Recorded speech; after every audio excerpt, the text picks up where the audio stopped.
فرما دیں۔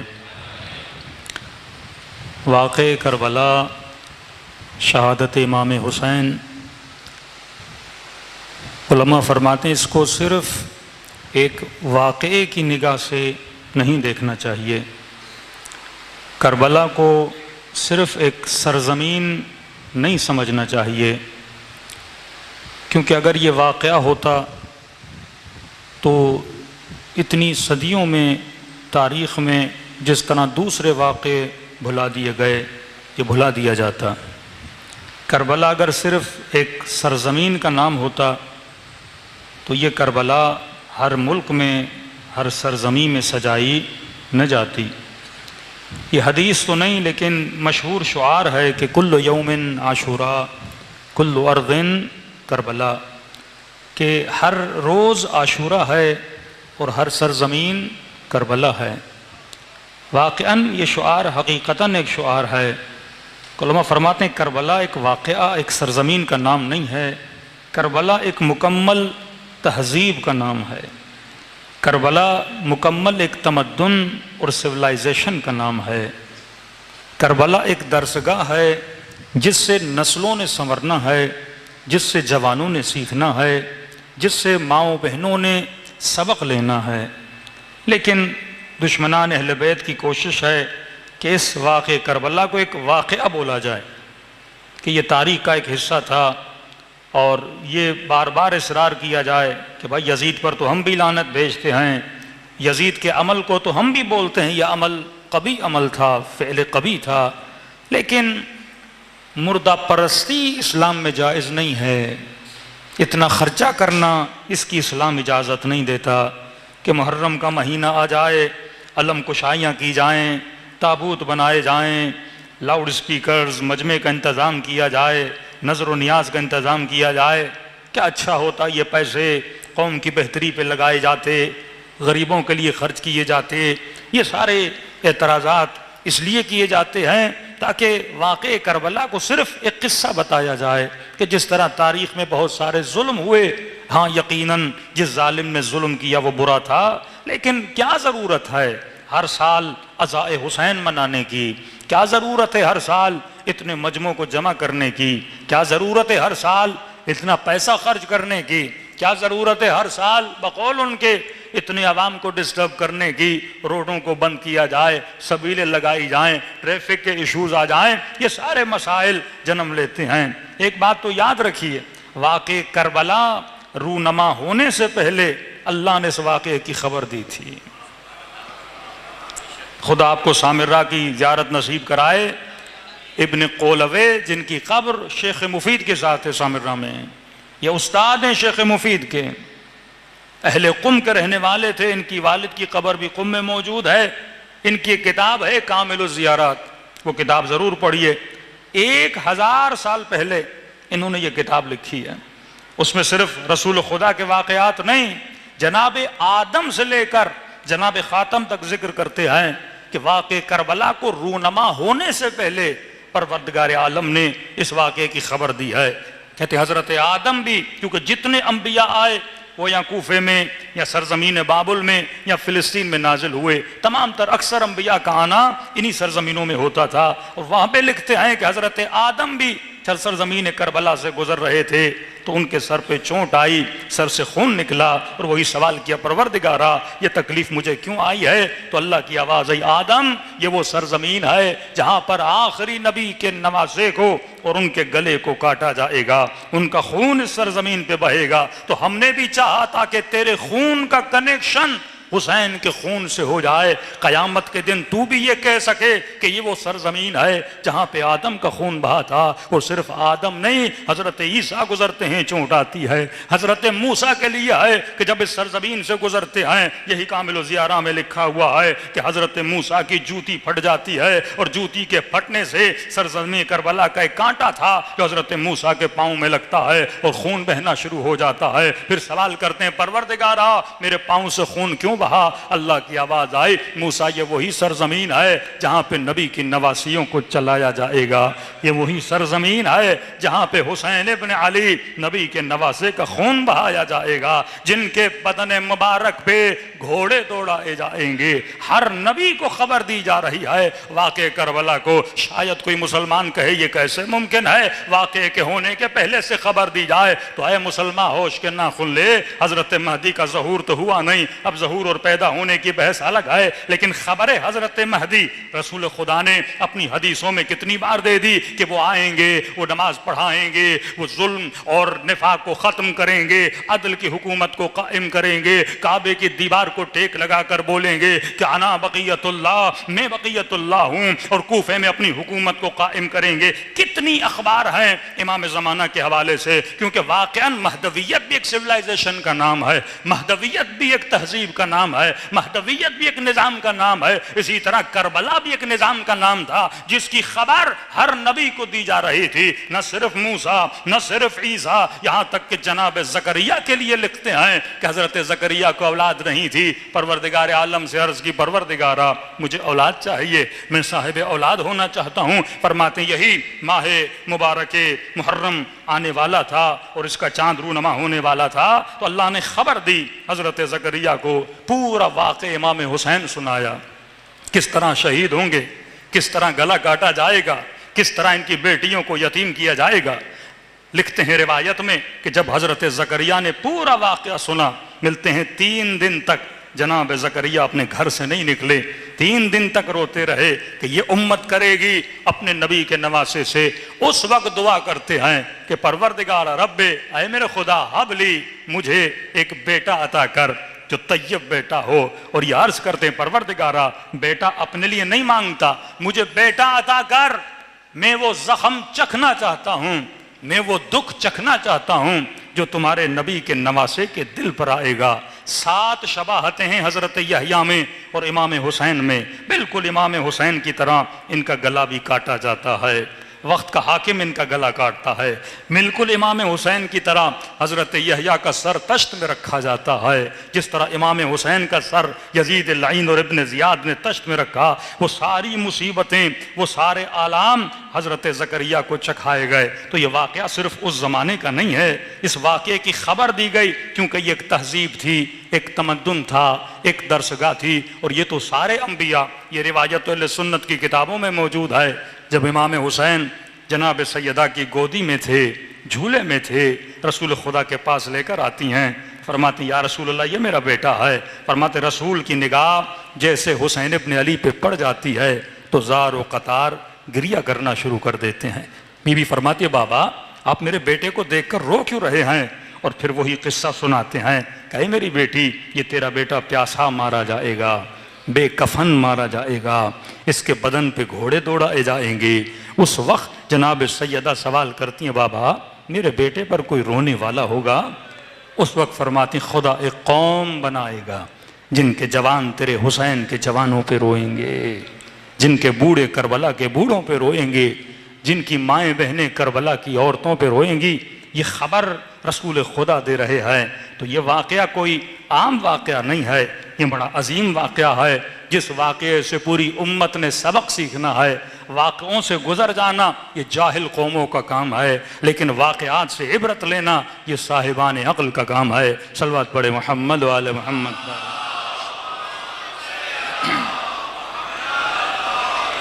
اور امیر المؤمنین سے بھی منقول ہے جب جنگ صفین سے مولا علی پلٹ رہے تھے تو ابن عباس اور جناب ہرثمہ یہ روایت نقل کرتے ہیں، کہتے ہیں جیسے سرزمین کربلا سے علی ابن ابی طالب گزرے تو مولا نے خاک کربلا کو اٹھایا اور اس خاک کو چومنا شروع کیا۔ اور ابن عباس فرماتے ہیں کہ آقا آپ اس خاک کو چوم کے رو کیوں رہے ہیں؟ فرماتے ہیں یہی وہ خاک ہے جہاں پہ میرے حسین کا خون بہایا جائے گا۔ مولا کا لقب ہے نا سار اللہ، عربی میں سار بھی خون کو کہتے ہیں، اے خون خدا، دم بھی خون کی معنی میں، سار بھی خون کی معنی میں، لیکن دم رکے ہوئے خون کو بولا جاتا ہے، سار اس خون کو بولا جاتا ہے کہ جب گلا کٹے اور وہ خون گلے سے پھنوارا مارتا ہوا باہر نکلے، یا سار اللہ اے خون حسین۔ اب اعتراض تو ہے، لیکن اس کا جواب بہتر یہ ہے کہ قرآن سے دیا جائے کہ اگر قصہ نقل کرنا، واقعہ نقل کرنا جرم ہوتا کہ ایک بار واقع کربلا سناؤ، 2 بار واقع کربلا سناؤ، ہر سال تم شیعہ وہی قصہ، وہی شہادت، وہی واقعہ سناتے ہو، تو اس کی دلیل قرآن میں ہے۔ 270 واقعات پروردگار عالم قرآن میں امت کو سناتا ہے، اور ہر سال اس مولوی اور مفتی کو کہتا ہے پڑھ۔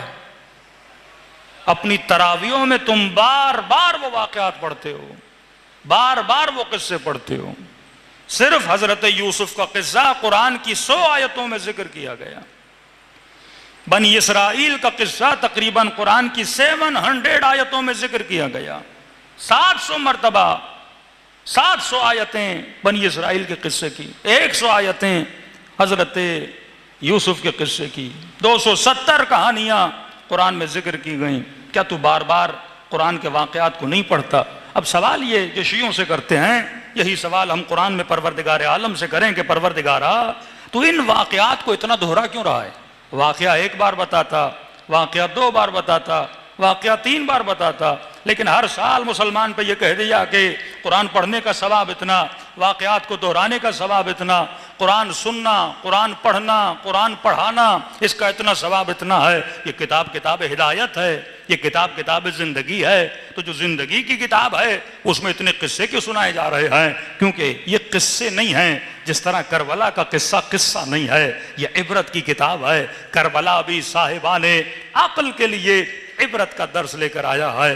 اب سورہ ہود کی آیت ہے، آیت نمبر 120، جس میں پروردگار عالم اپنے حبیب کو کہتا ہے کہ ہم تجھے یہ قصے کیوں سناتے ہیں، ہم تجھے یہ واقعات کیوں سناتے ہیں؟ تو آواز آتی وَكُلًّا نَقُصُّ عَلَيْكَ مِنْ أَنْبَاءِ الرُّسُلِ، اے حبیب ہم تجھے اپنے انبیاء اور رسولوں کے قصے اس لیے سناتے ہیں مَا نُثَبِّتْ بِهِ فُؤَادَكَ، تاکہ تیرا دل مضبوط ہو جائے کہ یہ دیکھو جب دشمن تمہارے پیچھے لگے، دشمن تجھے للکارے، کتنی تعداد تھی مسلمانوں کی بدر میں اور مد مقابل کتنی تعداد تھی دشمن کی، یہ نہ دیکھا کرو کہ تیری تعداد کم ہے، یہ نہ دیکھا کرو کہ دشمن کی تعداد زیادہ ہے، یہ دیکھا کرو کہ پروردگار عالم کس کے ساتھ ہے۔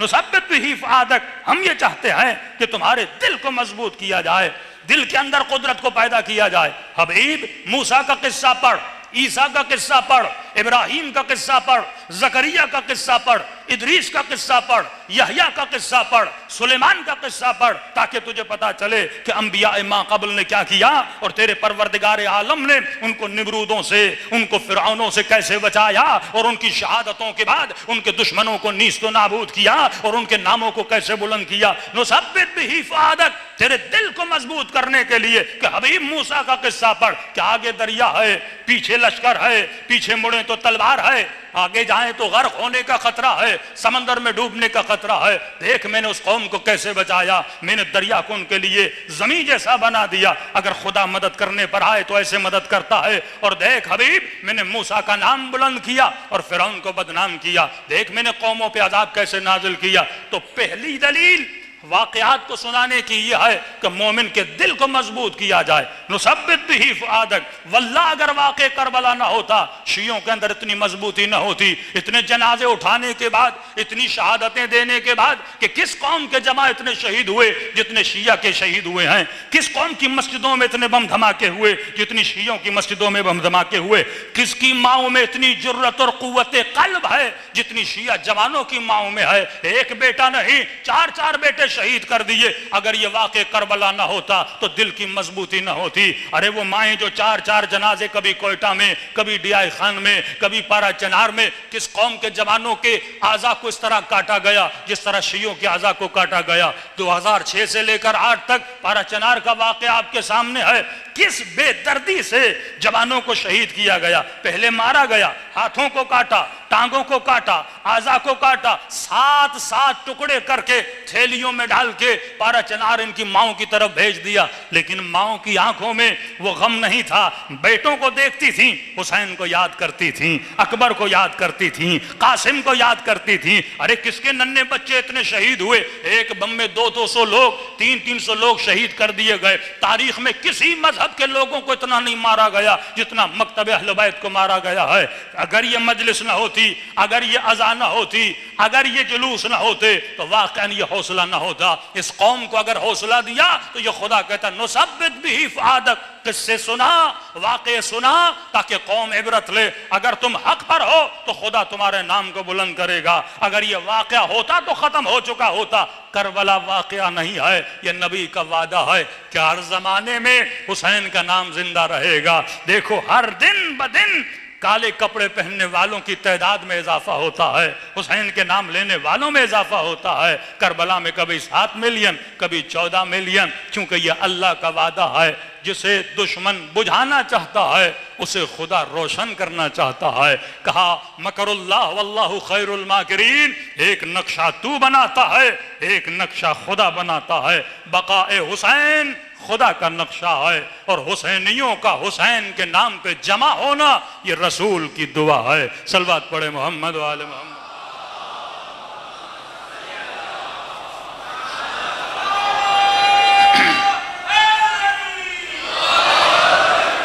بارے دیگر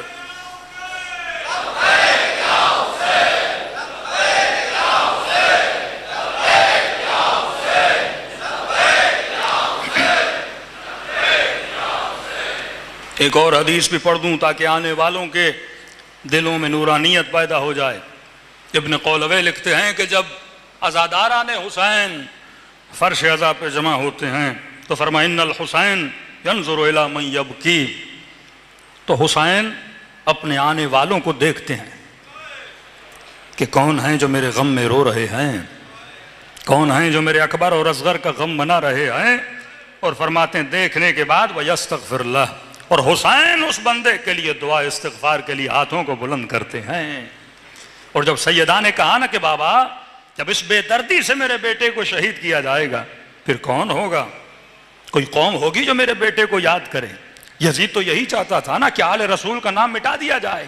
بھائی ایک کے بعد ایک نواز رسول، کبھی زہر دیا جاتا ہے، کبھی جنازے پہ تیر مارے جاتے ہیں، کبھی بے دردی سے کربلا میں شہید کیا جاتا ہے۔ انسانیت کے لیے مقام شرم ہے، مسلمانوں کے لیے مقام شرم ہے کہ اپنے نبی کے نواسے کو اس طرح قتل کیا جائے۔ تو نبی نے فرمایا یجددون العزاء، اے میری بیٹی یجددون العزاء، ایک قوم ہوگی جو تیرے بیٹے کی عزا کو زندہ رکھے گی، کل سنہ، ہر سال زندہ رکھے گی، جیلن بعد جیل، اگر ایک نسل مر بھی جائے خدا دوسری نسل کو پیدا کرے گا جو حسین کے ذکر کو کیا رکھیں گی، زندہ رکھیں گی۔ واقعات سنانا، قرآن یہی بتاتا ہے کہ واقعات اس لیے سنائے جاتے ہیں حبیب تاکہ دلوں کو مضبوط کیا جائے، نثبت بہ فؤادک، دل کو مضبوط کیا جائے۔ وَجَاءَكَ فِي هَذِهِ حق، اور یہ واقعات اس لیے سناتے ہیں تاکہ تجھے حق اور باطل کا پتہ چلے، حق پر کون تھا، باطل پر کون تھا۔ ورنہ آج بھی بنو امیہ کے فضائل میں نعرے مارے جاتے، حسین کا واقعہ لکیر کھینچتا ہے کہ حق پر کون تھا، باطل پر کون تھا۔ جنگ صفین لکیر کھینچتی ہے، حق پر کون تھا، باطل پر کون تھا۔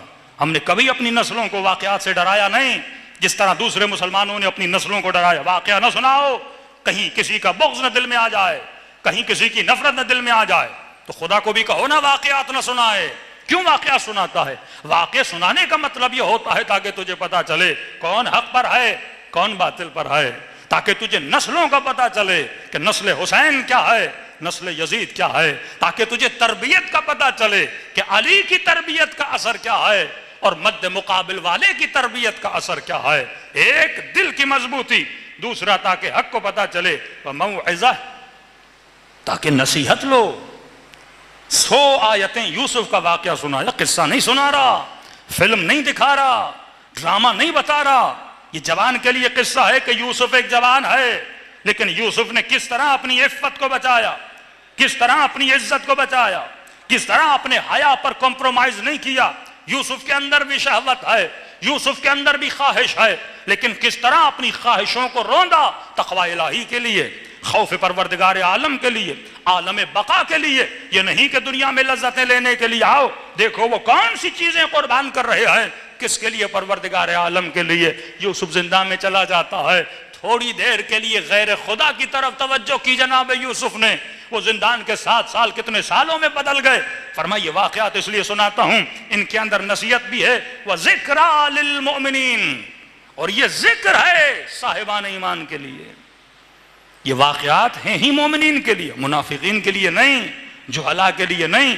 تبھی حدیث کے جملے ہیں، رسول خدا منبر پر جاتے ہیں اور جانے کے بعد لوگوں کو کہتے ہیں صدقہ دو، صدقہ دو۔ ساری امت صدقہ دیتی تھی، پیسے کا صدقہ، سکوں کا صدقہ، درہم کا صدقہ، بکرے کا صدقہ، بھینس کا صدقہ، یہی صدقے جو آج کل دیے جا رہے ہیں۔ لیکن یہ حدیث بڑی نہیں تھی، فرمایا صدقہ دو، صدقہ دو، اور آگے کہا کہ زبان کا صدقہ دو، دلوں کا صدقہ دو۔ تعجب سے کہا فافسر لی یا رسول اللہ، تفسیر کریے، آپ کہنا کیا چاہتے ہیں؟ دلوں کا صدقہ کیا ہوتا ہے؟ زبانوں کا صدقہ کیا ہوتا ہے؟ تو نبی نے فرمایا دل کا صدقہ ہے میری آل سے محبت کرنا۔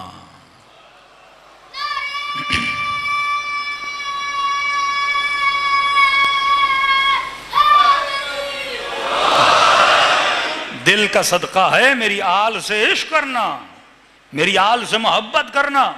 تو محرم کے مہینے میں ہم دلوں کا صدقہ دیتے ہیں، آل رسول کی محبت میں اشک بہا کر آنکھوں کا صدقہ دیتے ہیں، قلوب کا صدقہ دیتے ہیں۔ کہ یا رسول اللہ دل کا صدقہ، کہ دل کا صدقہ یہ ہے کہ میری آل سے محبت کرو، علی سے محبت کرو، علی کے بچوں سے محبت کرو، دل کا صدقہ دو۔ فاطمہ سے محبت کرو، فاطمہ کے لال سے محبت کرو۔ کہ یا رسول اللہ زبان کا صدقہ کیا ہے؟ کہ اگر زبان کا صدقہ نکالنا چاہتے ہو تو مجھ محمد پر اور میری آل پر صلوات بھیجا کرو، صلوات پڑھنا۔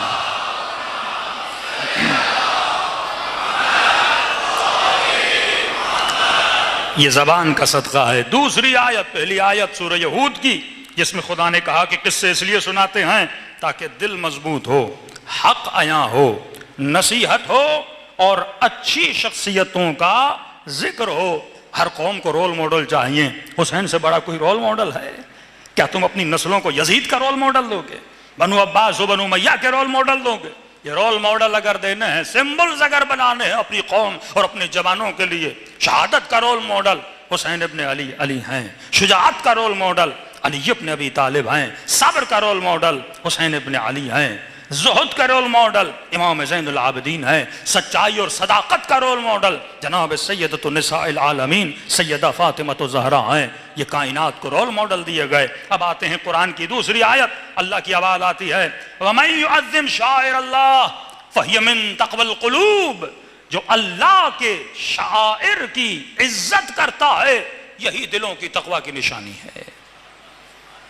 شعائر شعر سے نکلا۔ سوال ہے، ہر سال مسلمان حج پہ جاتا ہے، بھئی دوڑتے وقت تم کون سا خدا کو یاد کرتے ہو؟ کتنی مجلسوں میں غیر اللہ کی باتیں ہوتی ہیں، اللہ کی باتیں نہیں ہوتی۔ ہاں، حج پہ جا کے سعی صفا و مروہ، یہ سورہ حج میں ہے نا، سعی صفا و مروہ، ہاجرہ اتنی بار دوڑی، کبھی تو یہاں دوڑ رہا ہے کبھی وہاں دوڑ رہا ہے۔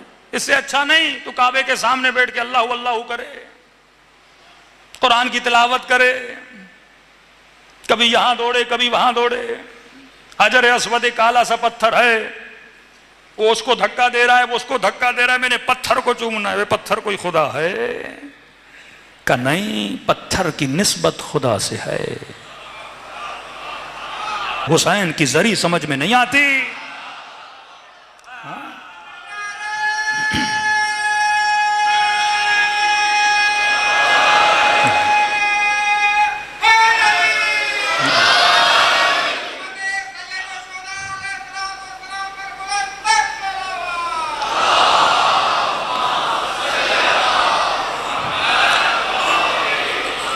اگر پچھلی آیت میں مسلمان غور کرتا کہ میں جا کیوں رہا ہوں خانہ خدا پر، صرف یہ کہ خدا نے کہا اور دوڑو اور چلے جاؤ، اس حج کا کوئی فائدہ نہیں، اس سعی صفا و مروہ کا کوئی، سوچو تو صحیح، صدیوں پہلے بی بی ہاجرہ دوڑی تھی اور خدا آج تجھے دوڑا رہا ہے۔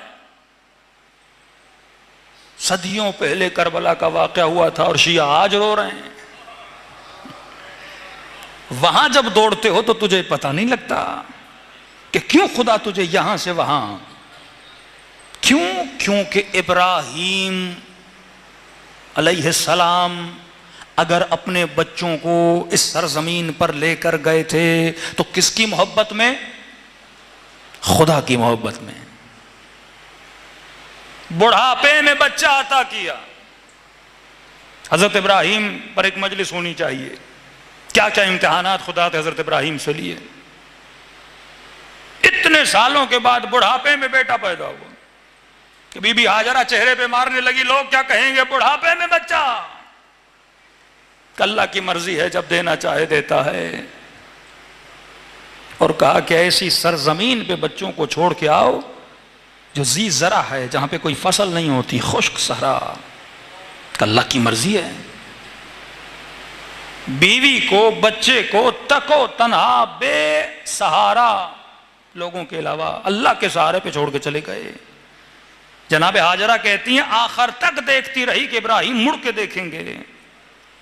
ہوتا ہے نا، بیٹا روئے، بیوی کو آپ صحرا میں چھوڑ کے جائیں، بیوی سے محبت ہو، بیٹے سے محبت ہو، کا دل میں تھا کہ تھوڑی دیر کے لیے ابراہیم مڑ کے دیکھے گا، لیکن ایک بار بھی ابراہیم نے نہ مڑ کے بیوی کو دیکھا نہ بیٹے کو دیکھا، کیونکہ بیوی اور بیٹے کی محبت سے زیادہ خدا کی محبت تھی۔ مڑ کے دیکھنے کا مطلب یہ تھا کہ ابراہیم پریشان ہے بچوں کے لیے، جب خدا نے کہا تو پریشانی کیسی، جب اللہ کے حوالے کر دیا تو پریشانی کیسی۔ اور ایڑیاں رگڑی اور بی بی کبھی ادھر دوڑی کبھی ادھر دوڑی، پانی سراب کی صورت میں نظر آتا رہا، بیٹے کی پیاس اور بیٹے کا رونا اور چیخنا، ایڑیاں رگڑی اور آب زمزم جاری ہوا۔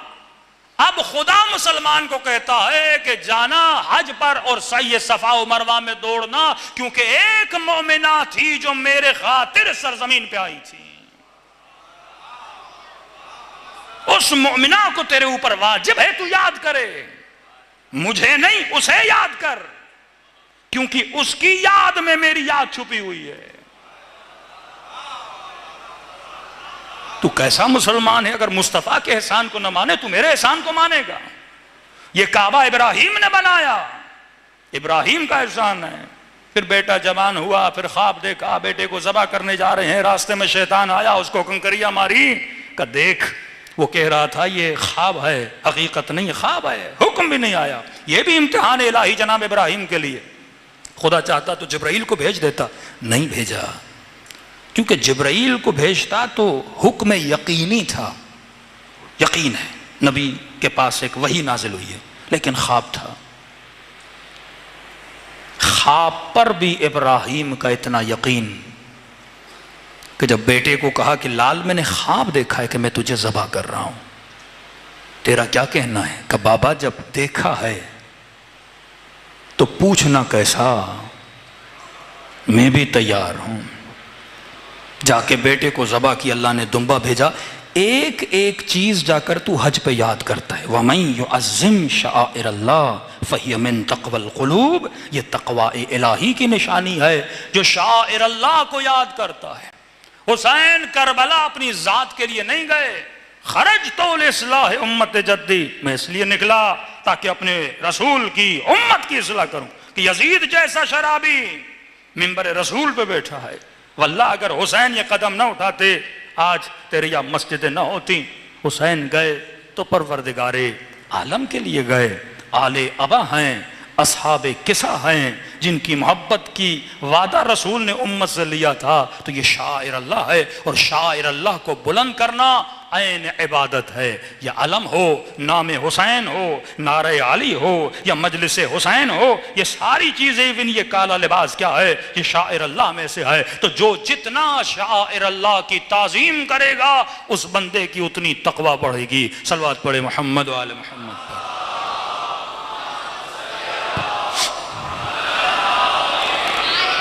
تیسری آیت قرآن مجید کی، آج 3 آیتیں کافی رہیں گی، اور یہ آیت ہر مسلمان کو یاد ہے۔ پہلی آیت سورہ ہود، دوسری آیت سورہ حج، تیسری آیت قل لا اسألکم علیہ اجرا الا المودۃ فی القربی۔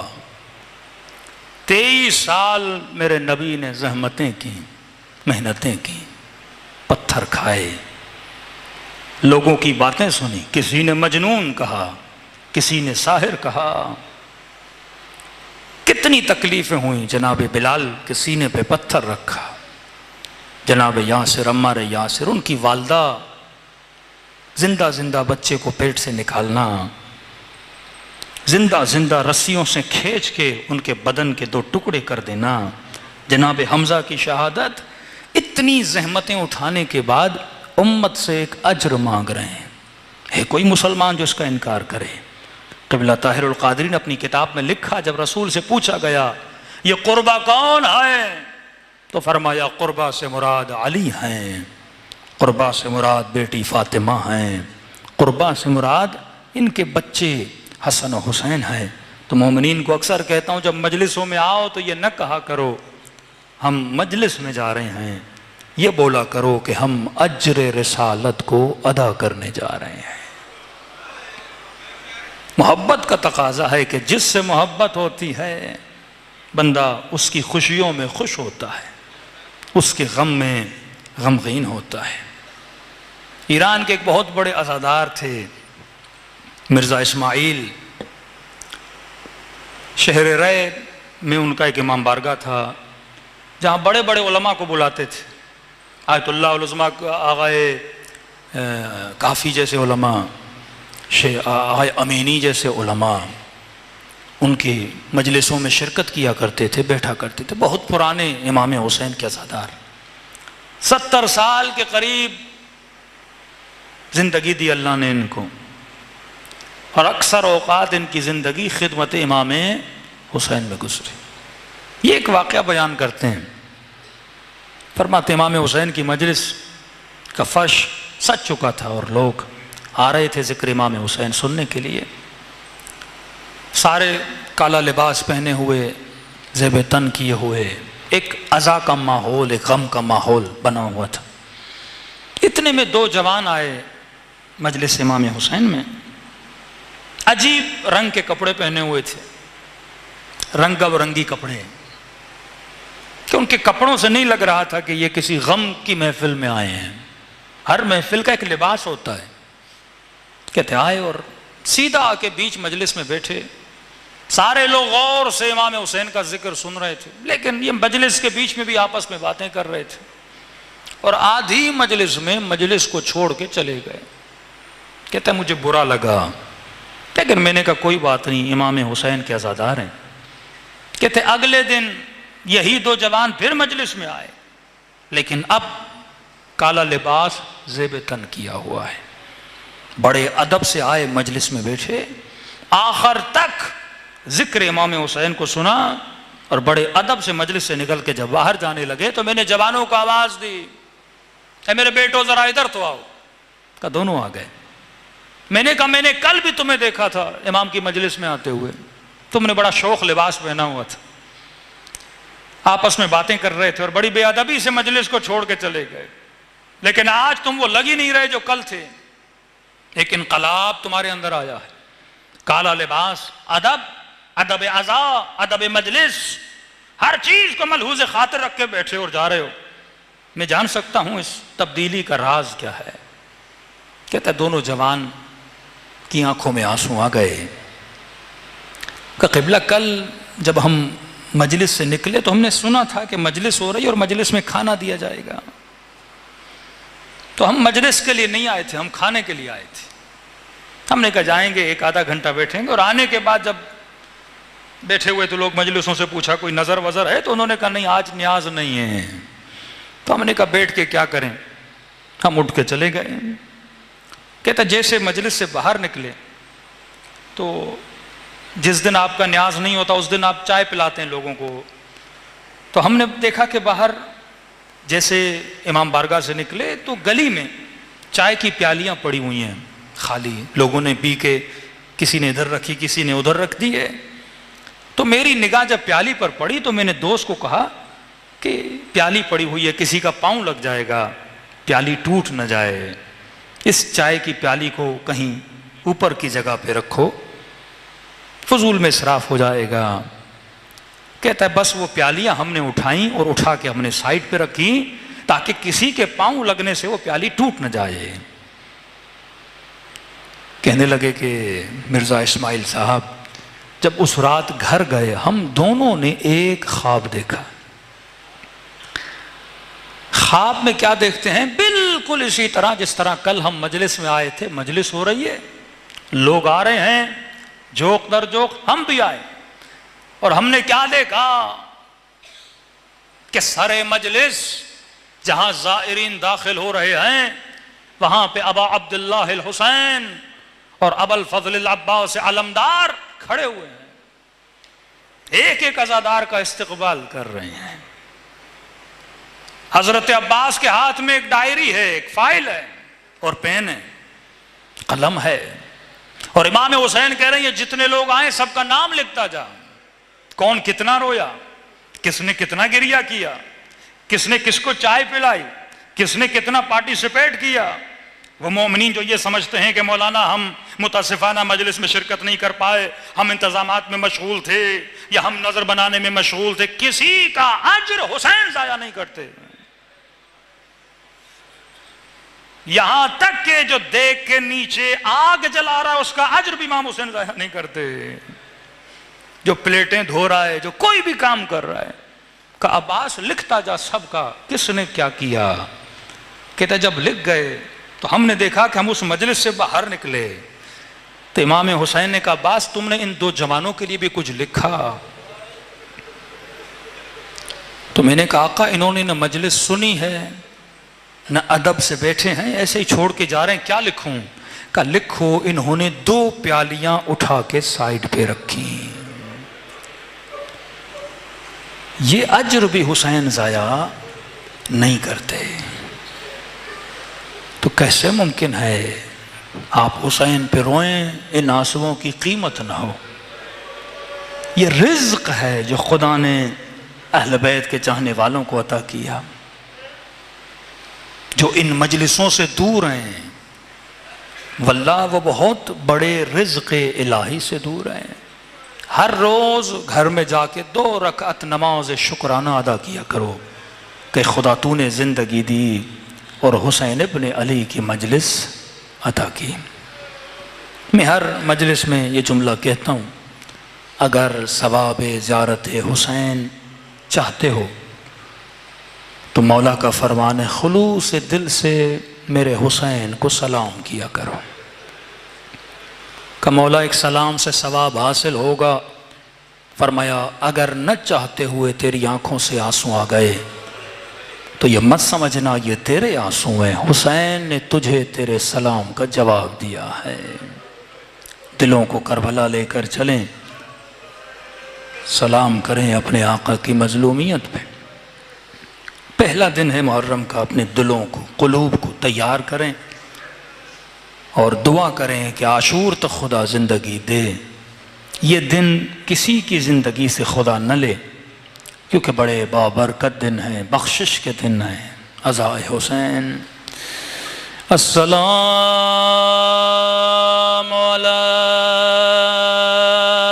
الحسین وعلی علی ابن الحسین وعلی اولاد الحسین وعلی صحاب الحسین، سب مل کے السلام علی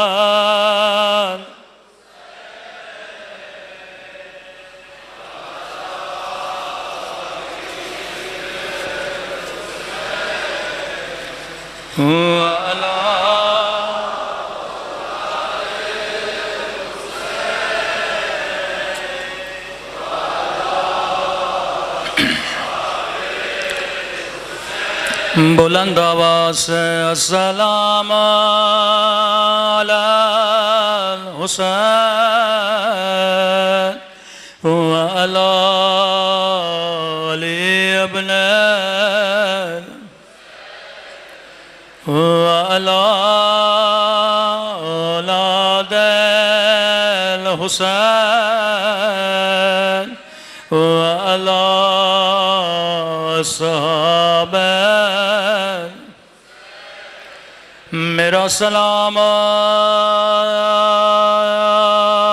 زینب کی لٹی ہوئی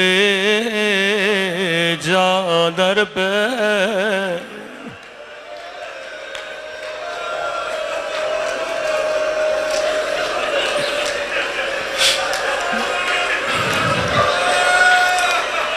میرا سلام سکینہ کی یتیمی پہ میرا سلام رباب کی اجڑی ہوئی گودی پہ میرا سلام علی اکبر کے چھلنی سینے پہ میرا سلام دو کٹے ہوئے بازوؤں پہ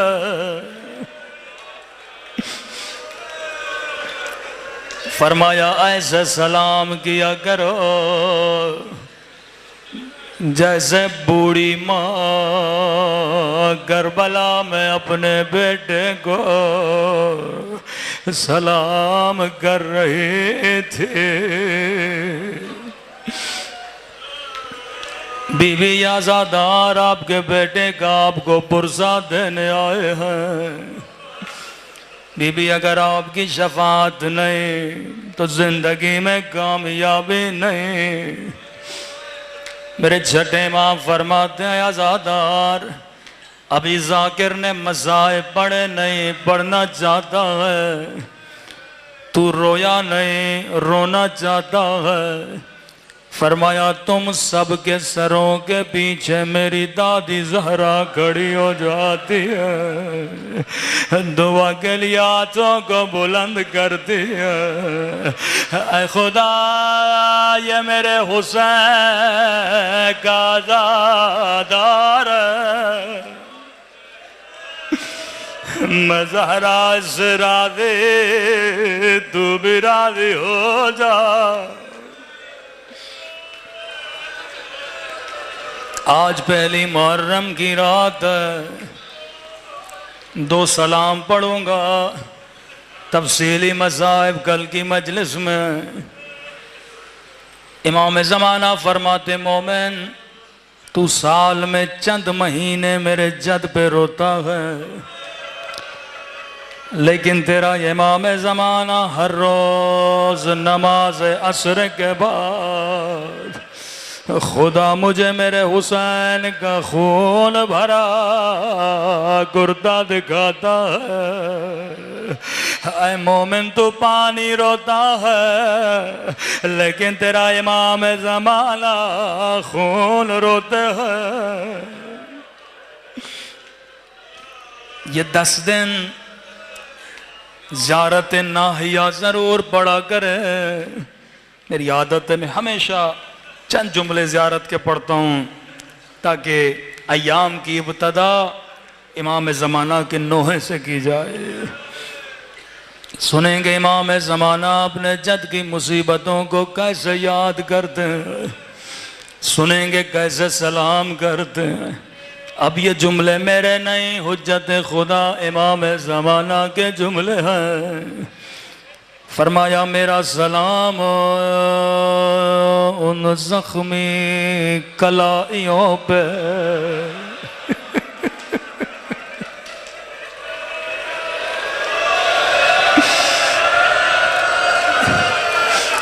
قدیمی مومنوں امام نے نام نہیں لیا، یہ نہیں بتایا یہ کلایا کس بی بی کی ہے۔ میرا سلام زخم کلایوں پہ۔ علماء فرماتے ہیں یہ کلائیاں بی بی زینب کی کلائیاں تھی۔ خدا بی بی زینب کا واسطہ کبھی رد نہیں کرتا، لیکن میں نے من ہی من میں سوچا مولا بی بی زینب پہ تو بڑے مصائب آئے، آپ نے کلائیوں کو کیوں یاد کیا؟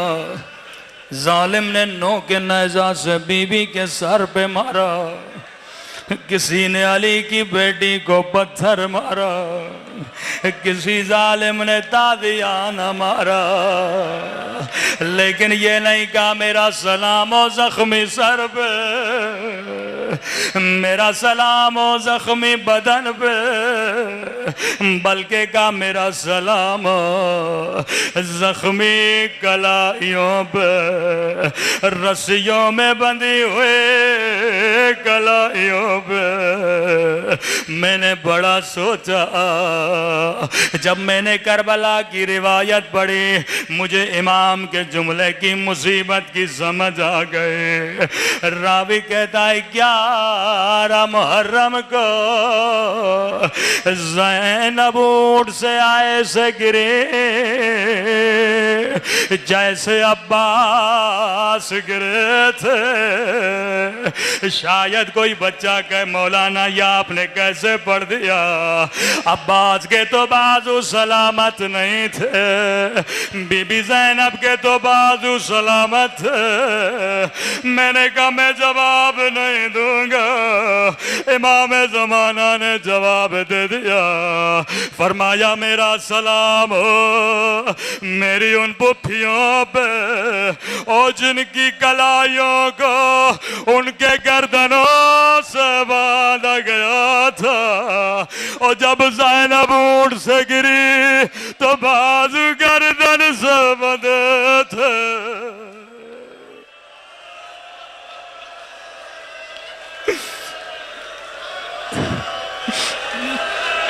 میں قربان بی بی زینب کے مظلومیت میں ایک جگہ مجلس پڑھ رہا تھا، جب میں نے یہ جملہ کہا بی بی زینب اونٹ سے ایسے گرے جیسے عباس گرے تھے، کسی مومن نے کہا مولانا عباس گھوڑے سے گرے تھے، زینب اونٹ سے گرے۔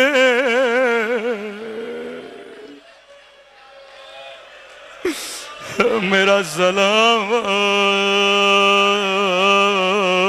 زخمی کلائیوں پہ۔ اے خدا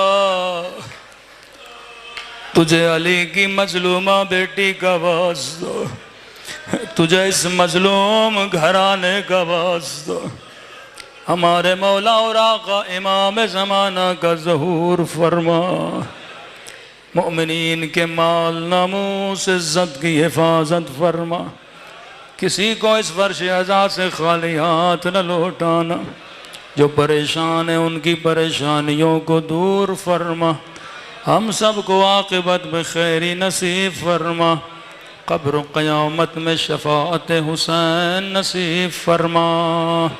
ربنا تقبل منا انک انت السمیع العلیم۔